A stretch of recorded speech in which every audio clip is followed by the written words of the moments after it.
Mike's Miniatures, the place for all things mini wargaming, and in today's episode that I'm going to do, I'm more or less just going to do a showcase for you guys on the progress of our Crusade force, as well as the addition for the Deathwatch veteran squad that we have added to the Crusade force and the Army project so far.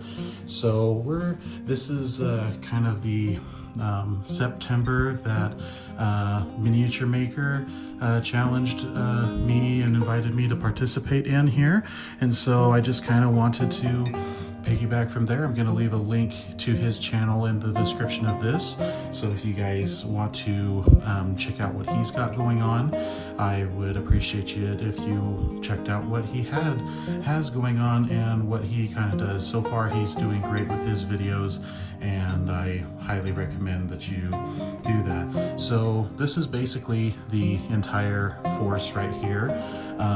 As of the time of making this recording, this is a little over, if I recall right, it's like 13, maybe 1,500 points worth of Space Marines with allies right here. That's including the Knight and the Deathwatch models here, and we're just kind of going to go through them one by one here for you. So as you know, we have the Chapter Master Valen Malric right here in his Gravis and Thunderhammer glory, and we have the Judicicar, the custom one, as you all remember, and then we have 3 lieutenants and another captain right here.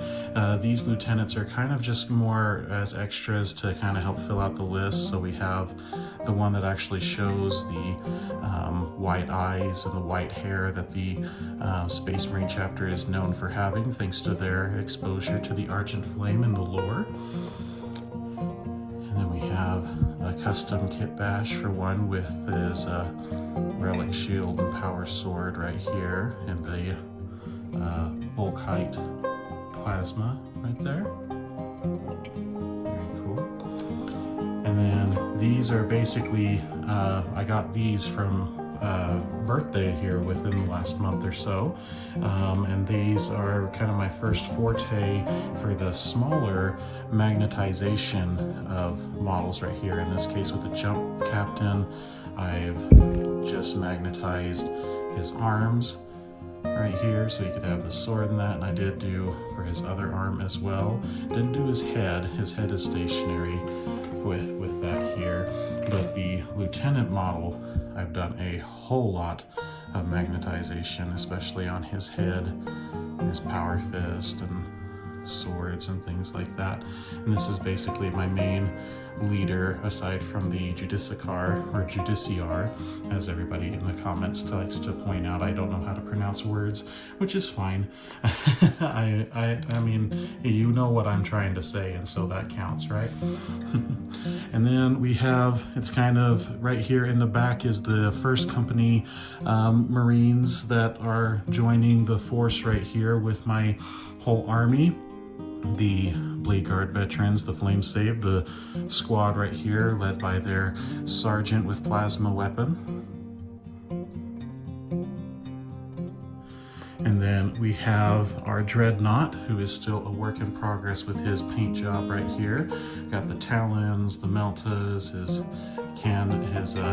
Icarus, basically anti-air guns right here.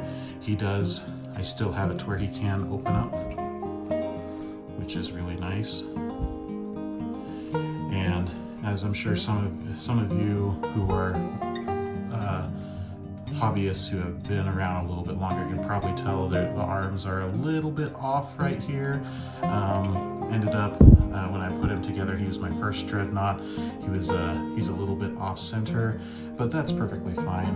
It makes it look like he's getting ready to catch something, or has been just finished doing a swipe at somebody, and so I like him right here. I definitely learned a lot from this model, and for the next Dreadnought, Brutalis Dreadnought that I get, I'm going to do a few changes to him right here. And we have our squad that's attached for Grimaldus here, the heavy intercessors right here. Pardon my voice there. It's been a long day, a lot of talking for me. And then we got our 10-man intercessor squad right here.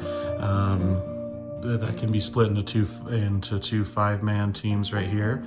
And as you may have seen already, got some fun details like with that. This one's probably my favorite one, where I was able to get that screen with the computer in the arm here, like he's looking at the incoming enemies. Got a 5-man Hellblaster squad to give me some anti-medium heavy infantry kind of a deal that way. And then I've got 2 Desolation Squad Marines. I've got the first 5. Both the lieutenants will have the Volkite, or the unique missile launcher right here. And then the other squads, the other 4, will either have I believe this one's the frag missile launcher, and this one is the crack missile launcher. So basically, this is your anti-horde of infantry, and this one's more the medium to heavy vehicles, and the lieutenant one is definitely anti-big vehicles. So these guys are kind of off to the side. I've got 2 squads, so I kind of do whatever I want with them, and I only really bring them in if my opponents are going to bring in something that I can't deal with normally, such as the either lots of tanks for like an Imperial Guard force, or in the case with the ally, the Imperial Knight right here. And so this was one of my first Imperial Knights right here. Had some damage with putting him together, but he was a fun project, and I still enjoy when I look at this guy. It brings me great joy, and I still will want to continue to create my Imperial Knight army and expand further with these guys here. He is fully magnetized, so he has all the weapon options. Whoops.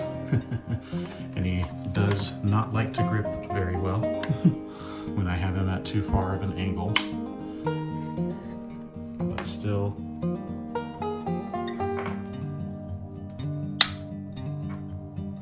even have some of his weapon options are all nice and magnetized right there. And his missile pod pack is also magnetized, but there you go.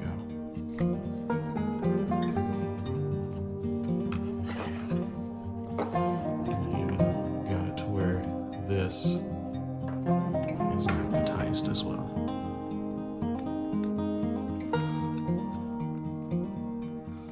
Of course, it has been a little bit since I've had to deal with the magnets on this one here. But, yep. So that is our Knight. Of his different weapon options. So I do by default like to have him as a Crusader, but I could have him as a Paladin or a Warden, just depending on the points that I want. But this is the real focus of the thing right here. Aside from doing obvious paintings with the Dreadnought and the Desolation Marines that still need to get done, and some weapon options for my lieutenants and captains right here, we have the Deathwatch.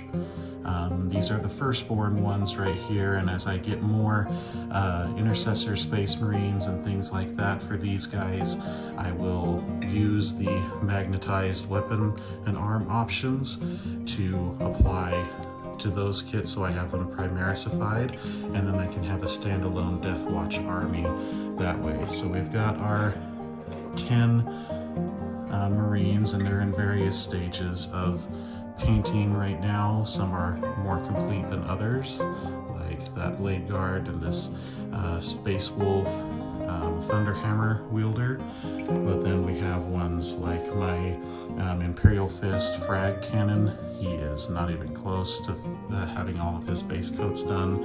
And this is a lesson to be learned.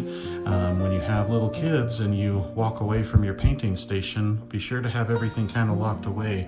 Otherwise you get some very, very colorful Marines.